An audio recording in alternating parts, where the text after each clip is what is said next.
You're listening to the 49 Carats Podcast, a 49ers Goldmine production with Stephanie Sanchez.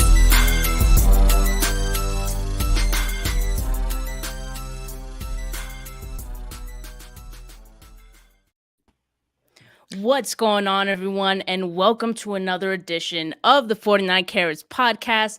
I'm your host, as always, Steph, and today I am joined here with a very special guest, Tracy Sandler of, her own company, first of all, Fangirl Sports Network. She is a beat writer for the 49ers, doing very big things. How are you doing today, Tracy? I am good, and by the way, that intro is spectacular. I was like, oh, this is very cool, but it was amazing. But I am doing well. I'm very excited to be here. Thank you for having me. I'm excited. Training camp starts soon, so it's a good day. Yes. We are 1 week away from 49ers training camp. In fact, this time next week, we'll already be talking about the first day of training camp, right? Mm-hmm. So let's get into some of the, latest 49ers news, because as we know, there's always a little bit of that. Today, the 49ers have signed former Arizona Cardinals first-round pick, defensive tackle Robert Nkemdiche. Shout out to Brad, first of all. Brad of the SF Niners for that scoop. He's the best. He's just the best of us. And so Nkemdiche, he most recently spent some time with the Seattle Seahawks last season.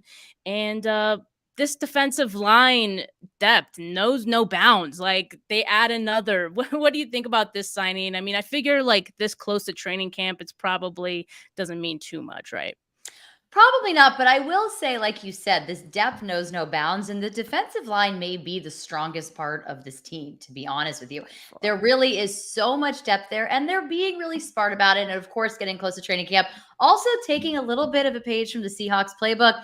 Former Cardinal, former Seahawk, so doesn't hurt to have somebody with some NFC West knowledge on the squad to start out training camp, but what they've done with this line and the depth of this line has been pretty impressive. And one of the things that we'll be keeping a close eye on in this training camp is who's going to be opposite Nick Bosa. I don't necessarily know that it's going to be today's signing, but hey, I've been surprised before and I could be surprised today again. But I do think that's going to be, one of the interesting things to watch in camp. But this line, you said it, the depth knows no bounds. And it's been cool to really watch how this defensive line has developed and become the strength of this team.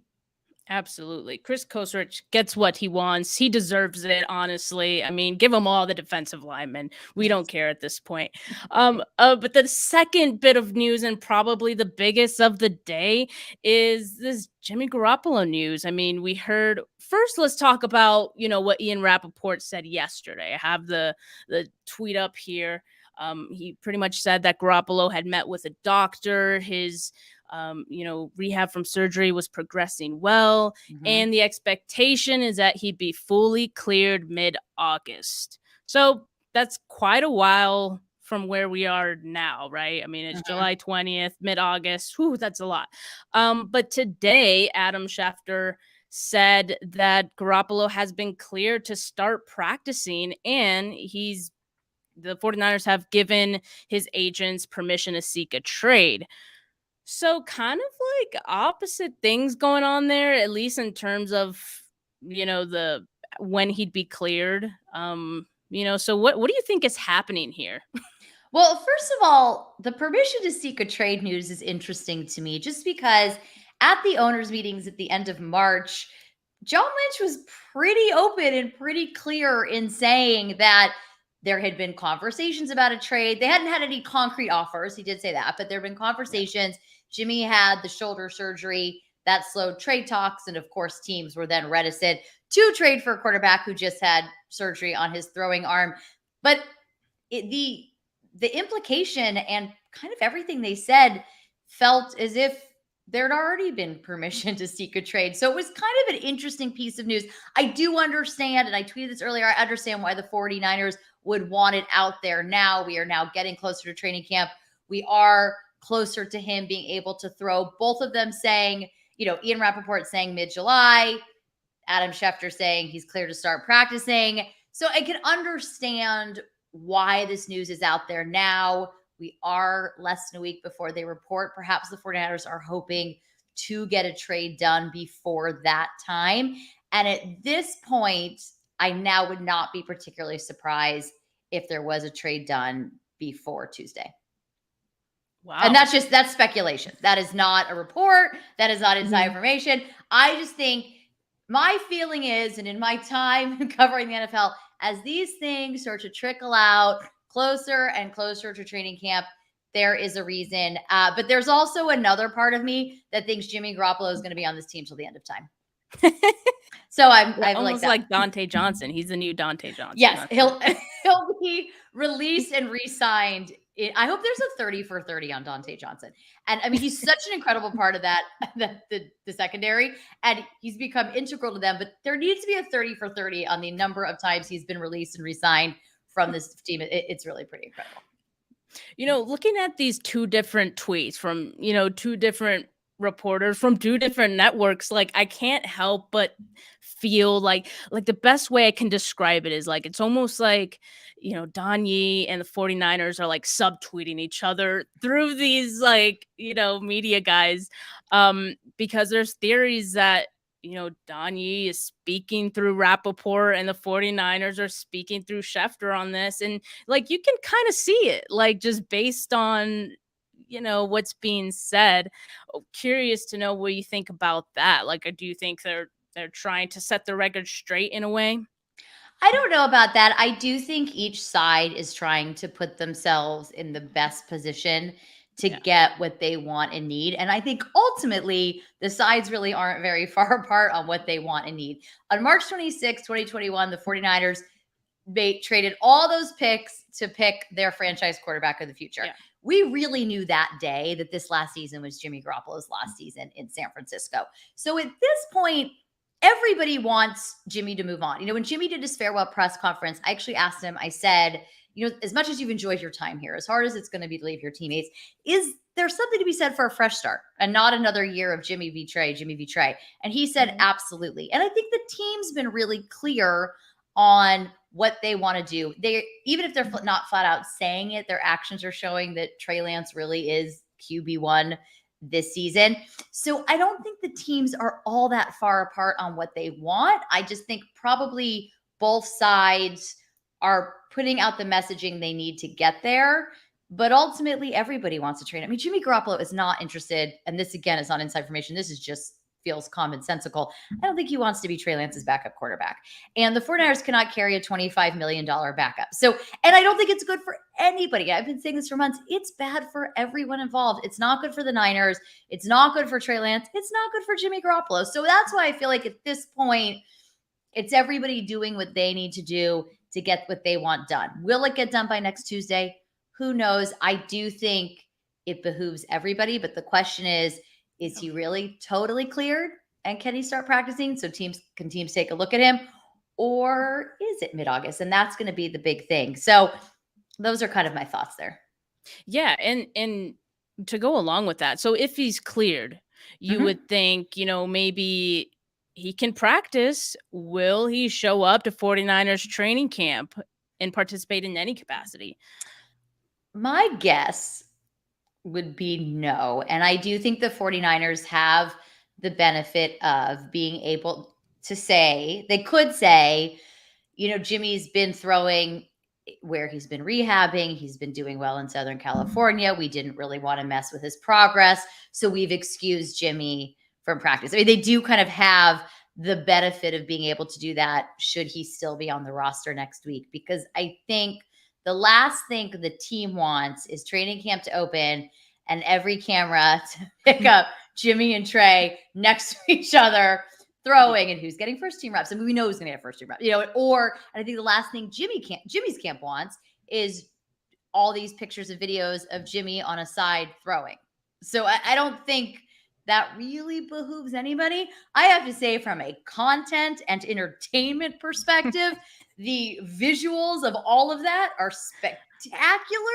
I just don't think either side is going to want it. I agree. And also like the aspect of another potential injury. Like that would just be worst case scenario for both sides. So I think keep him far away from training camp is the best case scenario, and hopefully they can get a deal done soon. You think is something may happen as soon as next week, and you mentioned that that's just a hunch or just a that's feeling just a hunch. you have. That's just it's not a report. It's just that I think for both sides that would be the benefit. Now, of course, the question would become the flaw in my thought process is there aren't that many places for him to go anymore. That's what I was going to ask you. So therefore it becomes a little bit different. So now it would mean the Texans were all in. It might mean the Browns got news on whether or not Deshaun Watson would be suspended and for how long. I mean, if Deshaun Watson is suspended for an entire season, I think it behooves the Cleveland Browns to get Jimmy Garoppolo on that roster. If Deshaun Watson is suspended for only 2 to 8 games, which I would find very upsetting if that was it, but that is a whole other discussion and situation. Right. Yep. I don't think it benefits the Browns or Jimmy Garoppolo to go to Cleveland. So there's that. Then, of course, the 49ers are probably not trading him to the Seattle Seahawks. So, this has like been the great mystery of the offseason, except it's not that mysterious as to why it happened. So many things happened in the quarterback market that we just didn't see coming, which I don't think the 49ers saw coming. True. I don't think Jimmy Garoppolo saw coming. The surgery, of course, being one of them. Deshaun Watson, Russell Wilson living, Matt Ryan, Carson Wentz. There were so many things that happened in this offseason that on March 26, 2021, no one could have predicted, and certainly couldn't have predicted that all of those things were going to happen at once. And that is why I think we're in the position we're in, or they're in the position they're in. I mean, yeah, you said it. Like, it kind of became a worst case scenario for the 49ers. Like, all of those unexpected things happen. Yeah, and Jimmy. But let's talk about the other quarterback in this situation. I mean, we mentioned Trey Lance a little bit ago, and I really do feel like, even though we did already know that Jimmy Garoppolo had permission to seek a trade previously before today, I think this official report, like, I don't know, there's something about it that just makes me feel like, okay, it's Trey Lance time. And any doubt or any feeling that some people did have that, oh, they're keeping Jimmy Garoppolo because they don't trust Trey Lance, all of that finally died, I feel like, with this report. And I mean, it'll be dead for sure when he gets traded, but curious to know your thoughts about, people saying that Trey Lance or the 49ers don't trust Trey Lance, all of this arm fatigue talk, like all of these negative, reports and little tidbits that people are putting out about Trey Lance. And you have, seen Trey Lance in press conferences. You've seen him, throw and be around the team. And so given that, like, and hearing what other people have to say about him, do those correlate at all? Like, what are your thoughts? Well, I'm going to start with something John Lynch said at the Letters to 87 event this past June. And he was interviewed by Matt Mayoka and Laura Britt. And John said something that I thought was really honest and true. He said, everybody wants to know, can he do it? Is he the guy? Will he be the franchise quarterback? Right. And John Lynch said, I don't know. I mean, he said, we don't know yet. Not that, and he didn't mean like they weren't prepared. They think so, but none of us really know. I would say from what I've seen, yes, I think he's the guy.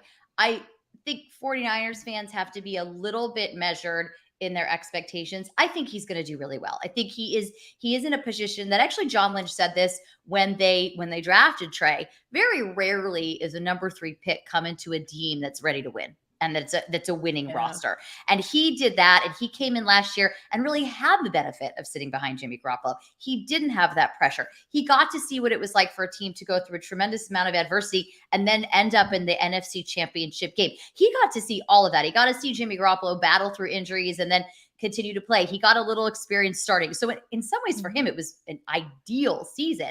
So as we go into this next season, I think Trey Lance has all the tools that excited them about Trey Lance to begin with. I have not seen arm fatigue in practice. That being said, I'm on the sideline watching a practice. I am by no means an arm fatigue expert. I am not a quarterback's coach. But from what I've seen, this is a really exciting quarterback with a skill set that will fit really nicely into Kyle Shanahan's offense. It opens the offense up in a way that maybe Kyle Shanahan wasn't able to do before. And that's not a knock on Jimmy Garoppolo. They just have different skill sets. So I think there's lots of reason for excitement. I have no reason to believe he's not the guy, but we won't really know until September 11th and beyond. And he's probably going to have games where he struggles, as they all do. Yeah. He may come out against the Bears and just light it up and be incredible. And he's lucky he starts with the Bears, the Seahawks, but later on this season, he may really struggle, but the Seahawks always give the 49ers trouble. So who's to say, really? But, he may struggle at times, and he probably will because he is essentially a rookie quarterback. He's his second year, but he's essentially a rookie quarterback.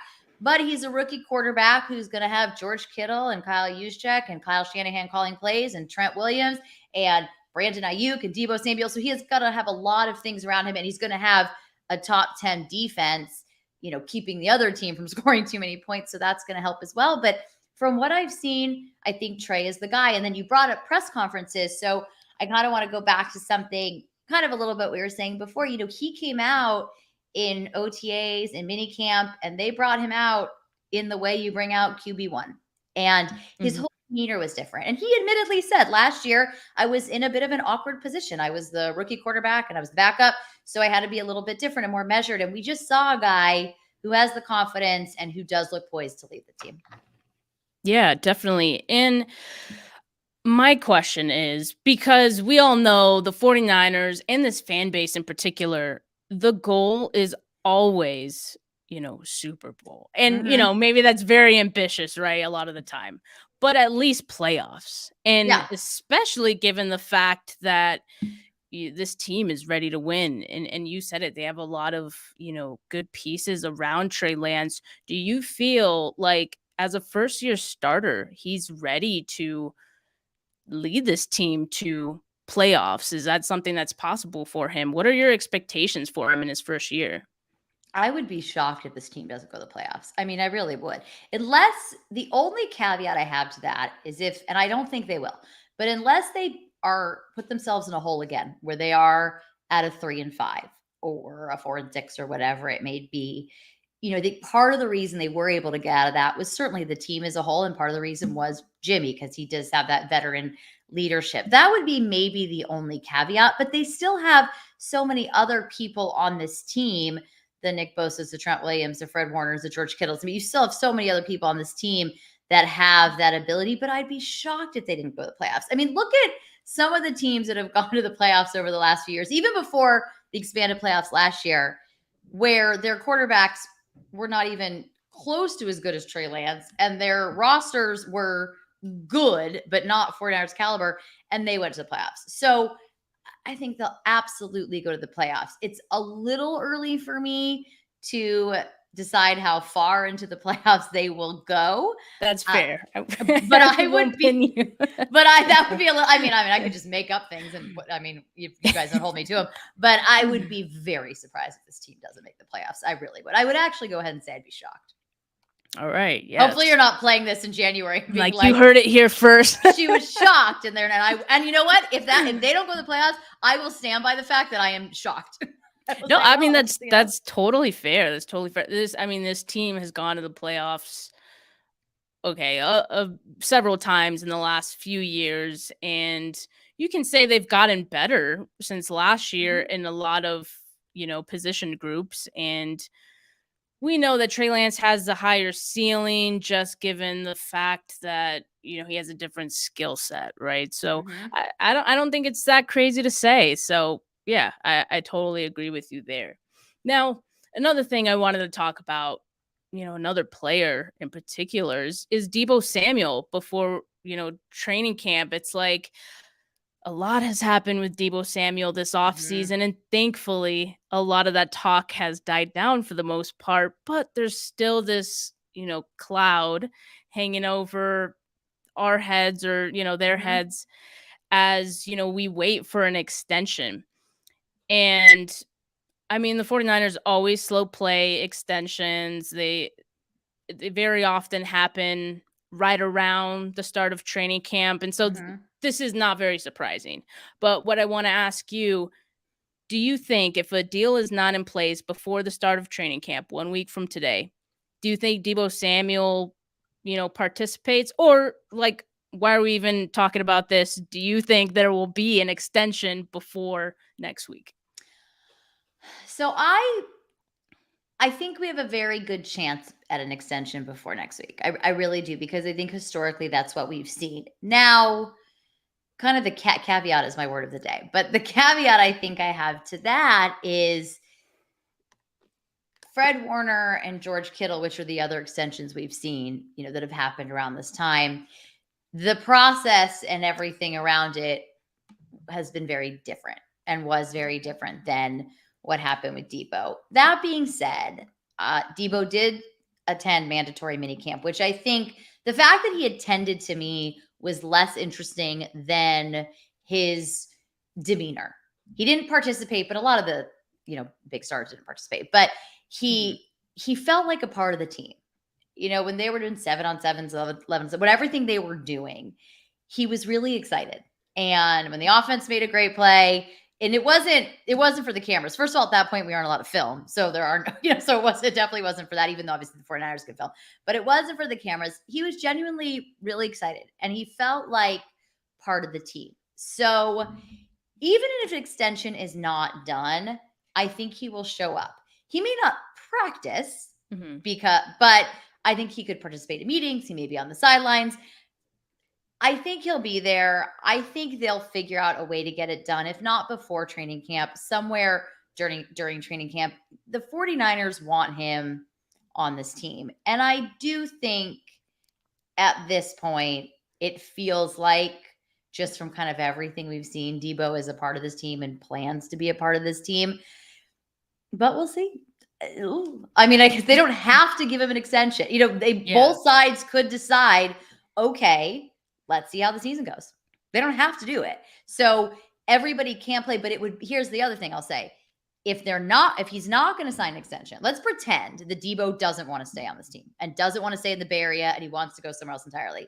The best thing Debo can do for Debo is to show up to training camp, be in football shape, and have an incredible season, because then he could get the contract wherever he wants to go. That is really the smartest thing he could do if the decision is made, I really don't want to stay here past this year, because it will not benefit him to not show up. And I think this is something we see a lot, is when guys don't show up and then they finally do, and then they get hurt. And that's not something Debo wants, because that's already a concern with Debo. So to me, it makes the most sense for him to show up and practice. And if he does, in fact, want to stay on this team, I think they get an extension done. And I do think they figure it out and they want him on this team. And I think the other thing is, this is the best place for him. I mean, Kyle Shanahan is the absolute best head coach for Debo Samuel. And I think what makes him so unique, and the wide back position last year, if that's a concern, I think that's something this year he won't even need to do as much, because again, he's got a different quarterback with a very different skill set, and it's going to change the entire offense. So there are my feelings on that. And of course, like, the 49ers made it a point of emphasis to really bolster their running back group as well. I mean, with drafting Ty Davis Price, I think a lot. It might not have been, directly because of Debo, but I think a large, probably, if anything, it's a bonus, right, to have someone like Ty Davis Price. And of course, Jeff Wilson Jr., we can assume he's going to be closer to 100% or 100%, compared to last season when he was coming back from his injury. So yeah, I totally agree with you on that. And I also feel pretty optimistic that an extension will get done before, or if not, very shortly after the start of training camp. So excited for that. I mean, it's what we've all been waiting for, ramping up. So very excited. But all right, let's talk about some other or just other topics on training camp, some camp battles, because those are always good. So, which camp battle? Because there are going to be several, but which one will you be paying the most attention to? Well, I think the one that really fits everything we've been talking about this far, and thus far is center. Hmm. And as an extension of that, no, I know we're talking a lot of extensions, right guard, but that center position is huge because, as I said before, you have essentially a rookie quarterback going into training camp, as far as we know, unsure who the center is. So what happens there is huge because, and really the offensive line, and we won't really know much about this, of course, till the season starts, but the offensive line generally, especially that interior of the offensive line, is a huge thing for this team and for this offense. They will figure it out, but they lose Laken Tomlinson. Alex Mack isn't coming back. So you've got McGlinchey and Williams as your tackles. Assume, but I think we know Aaron Banks will be coming in to replace Laken Tomlinson. So we'll see how that goes. A guy who didn't play at all last year. Now, Kyle Shanahan said, had they not made the bounce back after 3 and 5, he would have played because he felt that he was ready at that point. We'll never know because that didn't happen. But you have that. But at center, is it going to be Brunskill? Is it going to be Jalen Moore? And then what happens there determines who's going to play right guard. So to me, and it's not the sexiest topic, but to me, the interior of the offensive line is the most interesting thing, or at least one of the most interesting things I think we're going to see at training camp, of course, other than Trey Lance and all of that. But I think it's one of the most interesting things in the biggest position battle because that center position, then it's like a trickle effect for the rest of that line. And that's really important. So that for me is the big one to watch. The other thing that I think is going to be interesting is Trey Sermon. Is it a complete bust? I hate that word, but is it a complete bust, or does he make kind of a year 2 leap? And that rookie class, actually, and not to get totally off topic from your question, and we can obviously come back, but I do think this year for the 2021 rookie class is, not to overstate it, but it's kind of fascinating. That's my feeling on that. I feel like you've got Trey Lance, obviously. You have Trey Sermon. What happens there? You have Elijah Mitchell, who was so important to this offense. One of his things, it was hard for him to stay healthy. So in this offseason, was he able to bulk up and train away to get himself really NFL ready to go week in and week out? So there's that. Then over on defense, you have Ambry Thomas, who really made a huge push at the end of the season, who I think really has the potential to end up being a starting corner on this team, if not later this year, than next year. You have Diamador Lenore, who started strong and dropped off. They have more depth at the secondary than ever before. Not everybody's going to make the team. So it's all very interesting. But I do think the 2021 rookie class this year, to me, is somewhat of a fascinating year for them, including Jalen Moore and Aaron Banks.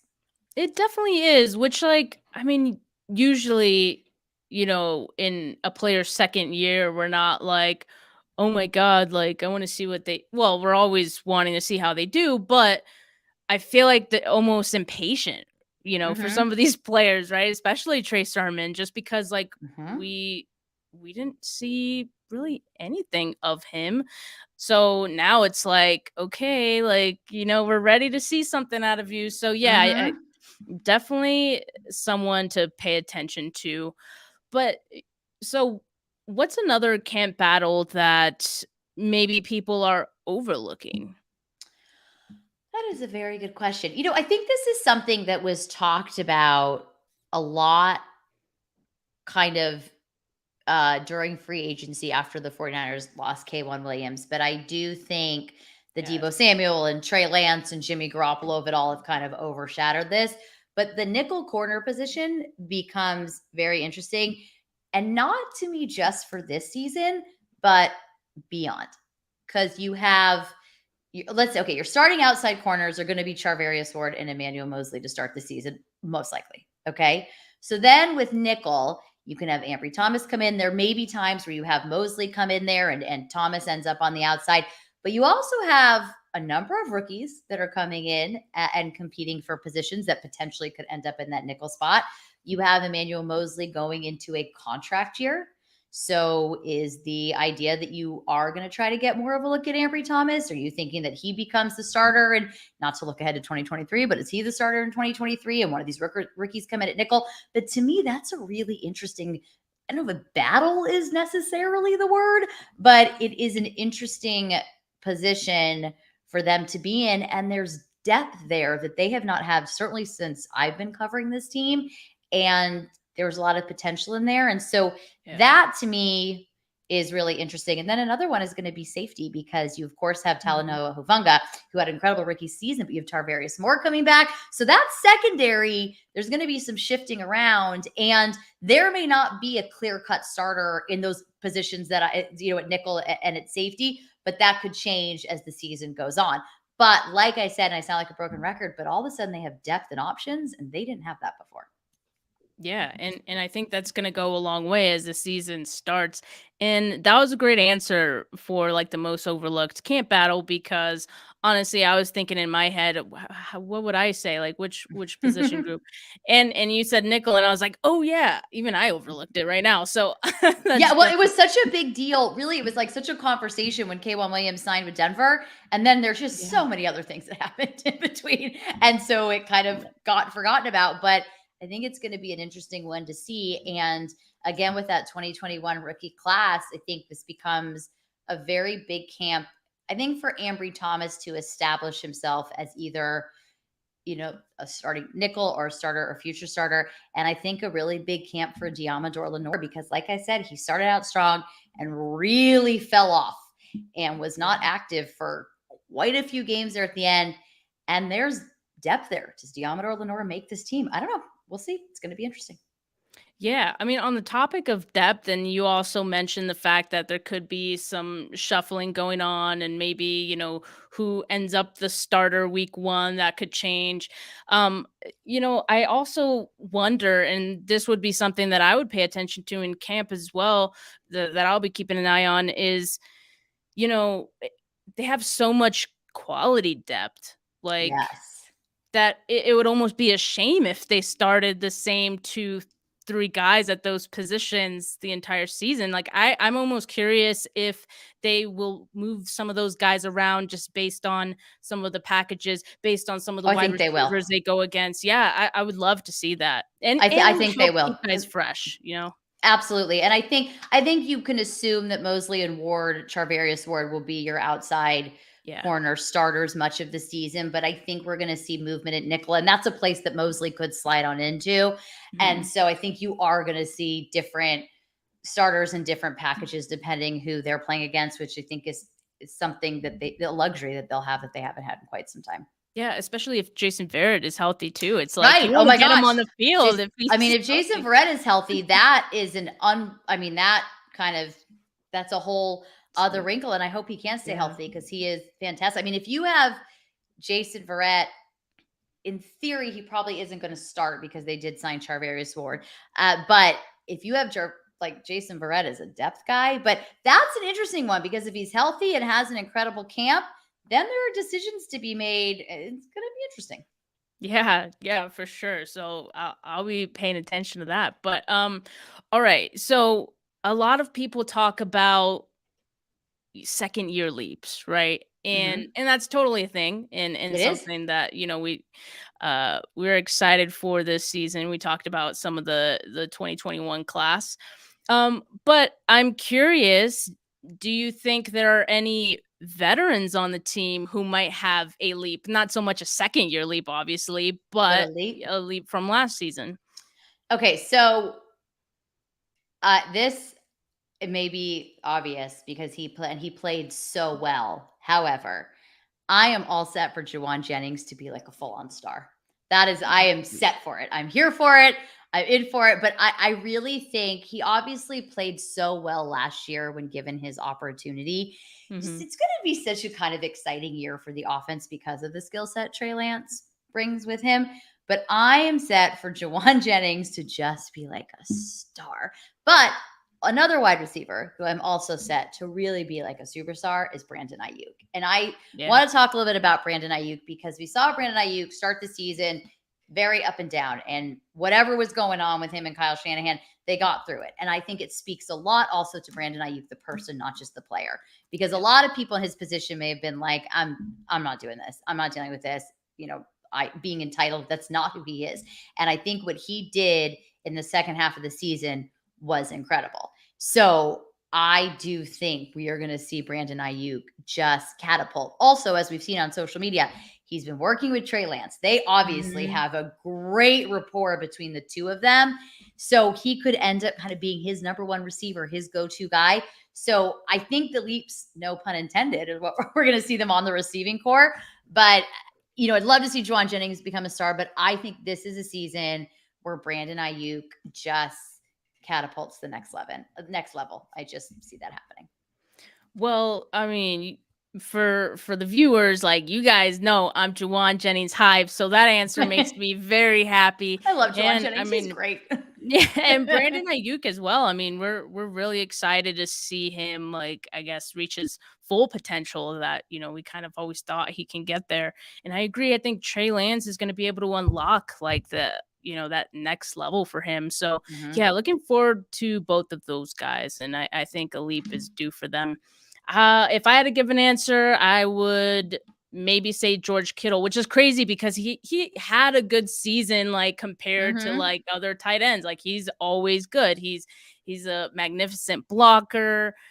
He's consistent, right? But I want to see him more involved in the passing game again, or just like as a receiver again. And because when he was doing that, like, it was no question, him. It was always like, who's a better tight end in the league, Kelsey or Kittle? And you can really have that discussion, right? I'm sure you can have it now, but if he's not involved in the receiving game, you can kind of, it's leaning towards Kelsey, but I would really like Kittle to be more involved, and hopefully with Trey Lance again, maybe being able to unlock a little bit of that, some better blocking happening. Maybe Kittle doesn't have to block as much, hopefully. So we'll see. That's one guy that I hope can take it to another level. And then also, I will say, and I know I mentioned him earlier, but Emmanuel Moseley is going into a contract year. And if you'll remember last season at the start of training camp, he started on the COVID list, and then he had a hamstring injury, and then I think there was maybe also a knee thing, and then he hurt his ankle in the Seattle game. So he was hurt a lot last season. When he played well, and he played at a high level. And he probably, I don't have these stats in front of me, but I think just from memory, he probably had the fewest DPIs of everything going on in that secondary. But I think that is going to be kind of an interesting thing to watch, because this is an undrafted free agent who a couple years ago signed a 2-year contract with somebody that maybe people didn't expect to even get to that point. And now is going into a contract year, and when healthy, plays at a high level. So if he can stay healthy this year, it will be interesting to see how he progresses. But I also wouldn't be surprised if the 49ers are looking at Ambry Thomas for that, no matter how well he does. But I still think it's going to be kind of an interesting thing to watch. Yeah, that's a good point, because like we see it all the time, right? Guys on their last year of their contract, or on a 1-year contract, like, they turn it up. So yeah, that he can definitely be a guy who makes a leap. Now, I want to get into some, fun questions here. So you have, this cool thing you do on Twitter, your 5 fun facts. You interview players, and, they're all great, and you've done several. But I'm wondering, out of all the ones that you've done, which one has been your favorite? Oh, wow. My dog barked for that one. She was like, I have thoughts. Cappy's like, I have a lot of thoughts for that one. That is a good question. Can I pick a few? Does it have to be one? Yeah. First of all, I think Joe Staley was incredible. As one would imagine Joe Staley would be. So Joe Staley was pretty incredible. And here is one of his fun facts. He used to sell perfume in department stores. Or was the person that sprayed you with perfume in department stores, which is kind of an incredible image in itself. So that one was great. Jimmy Ward has done it a few times, because sometimes I do theme 5 fun facts, and he's always down to do it. And I really appreciate that about him. So he's a great one. K'Wan Williams was really fantastic. And of course, your guy, Jauan Jennings. Jauan Jennings was great. He was just, so fun. And I mean, there have been so many. And actually, I think my most watched is Nick Bosa. And Nick's Oh, was yeah. great because it was that understated, like Nick Bosa personality, but it all came across really well. But it was also, and I'll never forget, Jimmy Ward's first one. So I think we did this in 2016, and we have done it since. Like I said, we did like a top Christmas movie one with Jimmy Ward and all kinds of them. But I remember in his first one, he said he had a snake named Meanie because he's mean. And I was like, you know what? That's a fun fact and really just feels right. I get that. But it was funny because there was a pause. He's like, I got a snake named Meanie because he's mean. I was like, well, I don't want to meet your mean snake, but thanks a lot. I mean, that sounds so frightening. It's like, I hope that thing doesn't escape. But that one I thought was fun. And that was really early in me doing it too. So I was not kind of as confident as I am now. And then, I don't know, there've been some good ones. Jimmy Garoppolo's was great and people were very excited about it. But I think those first few I mentioned really were good. And I love Trey Lance's because he laughed at my really bad joke where I said, you guys, it's 5 fun facts and with number 5. So it makes sense. And he laughed and then I appreciated that. Well, okay. Going back to, you said Joe Staley. He used to be, one of those people that would, spray perfume. Yeah. I would just if he ever sprayed perfume at, I would just have to buy whatever he's selling. You'd have to. You'd have no choice. He's so tall. I'd be just so intimidated, but also very. He's like a teddy bear, I'd be like, yes, of course I'd buy from you. Exactly. So I think, you'd have to. You'd have no choice. Absolutely. You'd have no choice. Yeah, those are great. Well, and for those of the viewers who haven't watched that, where could they find those? They're all on either YouTube or our website. So they're either on the Fangirl Sports Network YouTube or on FGSN.com. And if you just put 5 fun facts in the search tool, they will all come up. Yes. I've done them at this point. I've done them with almost everybody. I do them with the rookies at Rookie Minicamp every year. But I've done them with almost everybody on that team. Yeah. Some people have done it twice.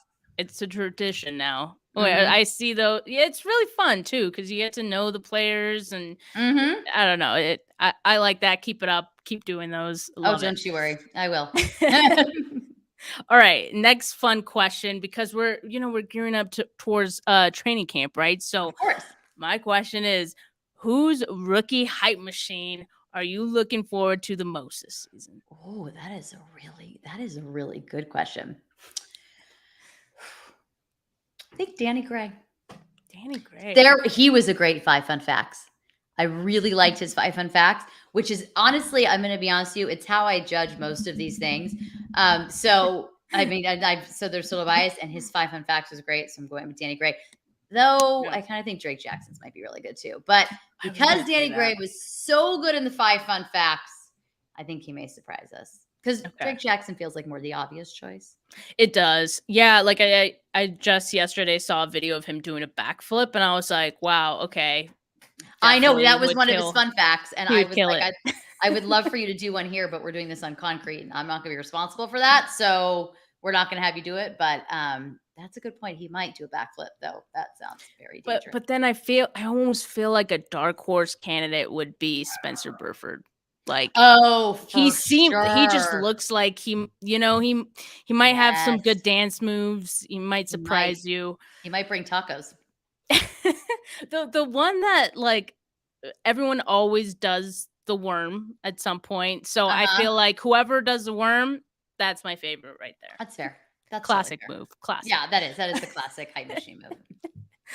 All right. Well, we're getting close to an hour here. And, one thing I've really wanted to talk about, we've all talked about the 49ers stuff, the training camp, and I appreciate all of your thoughts on that. But more than anything, I really wanted to, talk about how you got started as a 49ers, content creator to now, being a beat writer with credentials and, tell us how you got to where you are now.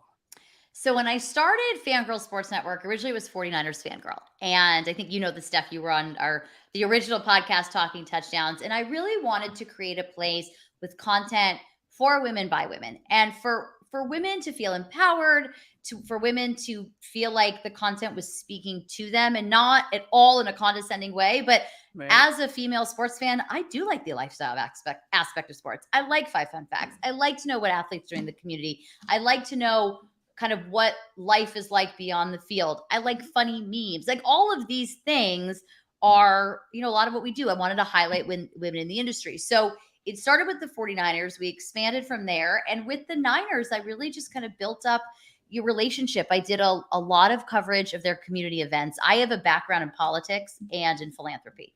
So what they were doing in the community was very interesting to me, because that was my background. And I think what the 49ers do in the community is got to be as good as any organization in the NFL. And I think tied with, and I know this might make me seem biased, but the Dodgers are another organization that do incredible work in the community, and both have won multiple awards, and both are kind of the gold standard of team foundations and community work. So it started with me, covering the team kind of on my own. And then I did start to cover all of their community work, and I was going to events, and I really enjoyed doing it. And then started going to a couple of training camp practices, and I think really just kind of worked my way up and proved myself to them. And they gave me the opportunity and started to credential me. And it's been a fantastic experience. And I always say that somewhere my 11-year-old self is like dying because she's like, wait, what? That is so cool. And so I think that's really what it was. But it came from a love of what I was doing, a love of community, a love of covering the team, and just kind of grew from there. And I feel really, happy that they gave me that opportunity. And I definitely had to work for it and prove myself. But it's now this will be my, I believe, 7th season credentialed covering the team, which is kind of crazy. Yeah, time flies. Time definitely flies. I started 49ers Fangirl in 2015. And then it was in 2016 that I started to be credentialed. I didn't go to every game, but I was starting to be credentialed, and then it just kind of grew from there. But yeah, this will be season 7, which is so crazy. And I remember the first day in the media workroom when I had on my cubicle my little name with my outlet. I like kind of teared up a little bit because I was like, this is really cool. And when they gave me my badge and the credential, and so it's been an incredible experience. And I feel lucky also to cover a team that is so focused on empowering women. And I've been really lucky, and I'm on a great beat. I'm really lucky with this beat. I don't know what other beats are like, but we have such a supportive beat, and we all get along. We're friends. We hang out on the road. Everyone's very funny. It happens to be a very comedic beat. So it's been a lot of fun. But yeah, that's kind of how it all came to be.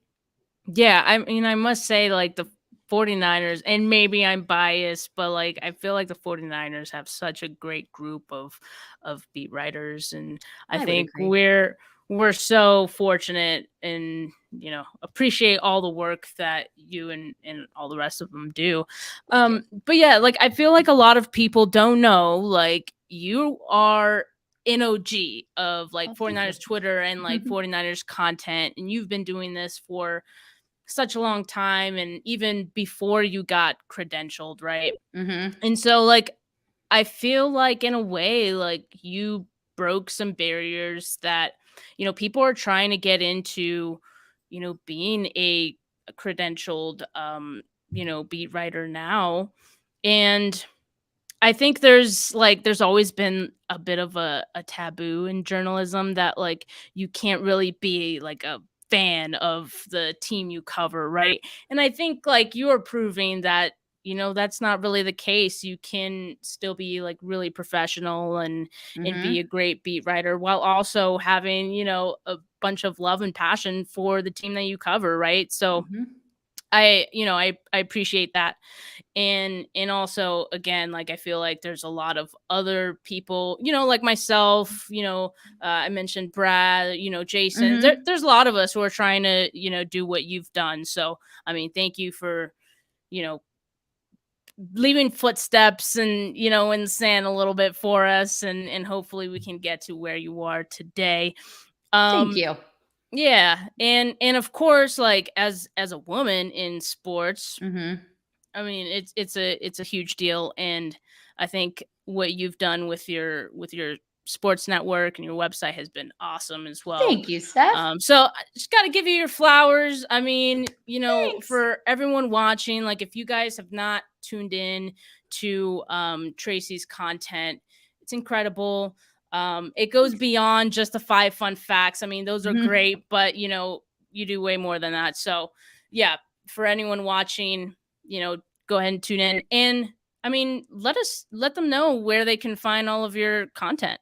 So you can find everything at fgsn.com. So if you went there, you would find everything. But kind of just to give you guys an idea of everything we have going on right now, we have a Get My Job podcast where every week I sit down with a woman in sports in a variety of positions because I really want to highlight how many of the opportunities there are for women in sports from all over the place. So we do that. I have the Tracy Sandler Show podcast, which is a sports and lifestyle podcast. We talk mainly 49ers and Dodgers because those are my loves. But I'm like one of the very few, but those are my loves. But we do a lot of lifestyle stuff. We've had Claire Kittle and Christian Juszczyk on. I've had Emma Kittle on, so it's been a lot of fun. So we do that, and then yes, there's the 5 fun facts. And if you were to go to the Fangirl Sports Network Instagram, which I would highly encourage everyone to do, every Monday we do Community Monday, and we highlight the work athletes are doing in the community because I just think that's so important. Every Wednesday we do 5 fun facts, and it's not just on 49ers. It's on irrelevant athlete or storyline of the week. On Fridays, we have our Friday 5, your top 5 things to know going to the weekend. So we really just have a lot of really fun content, a lot of original memes. So check it out. I'm really proud of what we've done, and it's been exciting, and it's been kind of just, even for me, like cool to watch it grow and evolve, and I've really enjoyed it. So thank you, and thank you for those kind words. Yeah, awesome. Well, it's been such a pleasure having you on and talk 49ers, and of course, it's been awesome to watch the growth of your network as well. So congrats on everything you've accomplished, and congrats on 7 years being a credentialed 49ers media member. Thank you very much. And I will see you at training camp. Yay, I can't wait. So looking forward to training camp, and thank you all for watching and tuning in. And as always, have a good rest of your night. Peace.